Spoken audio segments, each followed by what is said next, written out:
ততটা শক্তি সামর্থ্য নিয়ে যেন জনগণের ডাকে সোজা হয়ে দাঁড়াতে পারি এবং তাদের কাছে যেতে পারি, মানুষের জন্য বদদোয়ার ভাগী না হই।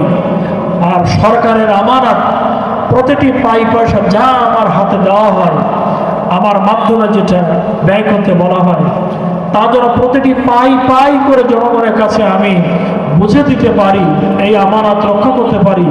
আল্লাহ তাআলা যেন আমাকে সেই তৌফিক দান করে। আপনি দোয়া করবেন। আমি আমার নিজের পক্ষ থেকেও, গভর্নমেন্ট আমাকে ঈদের আগে কিছু দিয়েছিল, 10 লক্ষ টাকা গত ঈদে দিয়েছিল, এই ঈদেও দিয়েছিল। দেভাটা এবং সাতক্ষীরা সদর এবং শহর মিলে 10 লাখ টাকা ভাগ করলে কি বলে কি অবস্থা হয় বোঝেন। আমি আমাদের ভাইদেরকে, সাথীদেরকে বললাম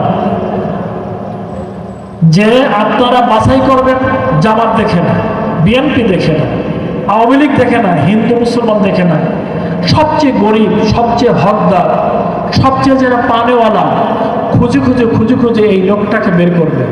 আমার ভাই, আমার চাচা, আমার খালু, আমার মামু কখনো এই দিকে না তাকিয়ে একেবারে আল্লাহর ভয় এবং আল্লাহর ভালোবাসাকে সাথে নিয়ে এইভাবে আপনারা কাজটি করবেন। আর আমি নিয়ত করলাম যে গভর্নমেন্ট আমাকে দিয়েছে, আমিও কিছু দেই, তো আমিও আমার ঈদের খরচ থেকে, আমার পরিবারের খরচ থেকে কিছু বাঁচিয়ে আমিও 20,000 টাকার মতন টাকা ওখানে যোগ করে তার সাথে এটাকে বন্টন করার জন্য আমরা চেষ্টা করেছি।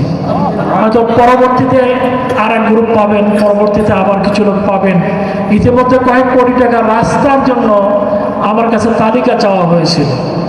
আমি ভাইদেরকে বলেছিলাম যে রাস্তাটি বেশি খারাপ সেইটার দাম আগে দেবেন, সেইটা যেন কার্পেটিং অথবা ইটছড়ি যেখানে যেভাবে করলে হয়, আমার গ্রামের রাস্তা, আমার বাড়ির ধারের রাস্তা, আমার শ্বশুর বাড়ির রাস্তা, মামার বাড়ির রাস্তা, এরকম না দেখে যেটা আগে হওয়া দরকার, যেটা জনগুরুত্বপূর্ণ, এই রাস্তাগুলি আপনারা বাছাই করে আমার কাছে দেবেন। আমি তো প্রত্যেকটা রাস্তা চিনি না, আপনারা যেন আমার হক নষ্ট করবেন না, এইভাবে বাছাই করে আপনারা দেবেন।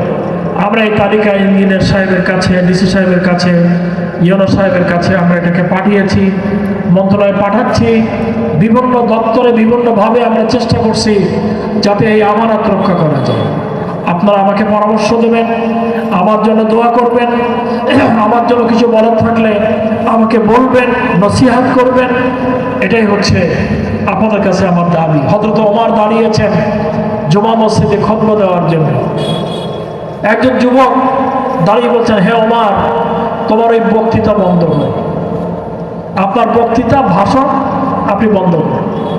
কেন? তো আপনি ঈদ উপলক্ষ করে জনগণকে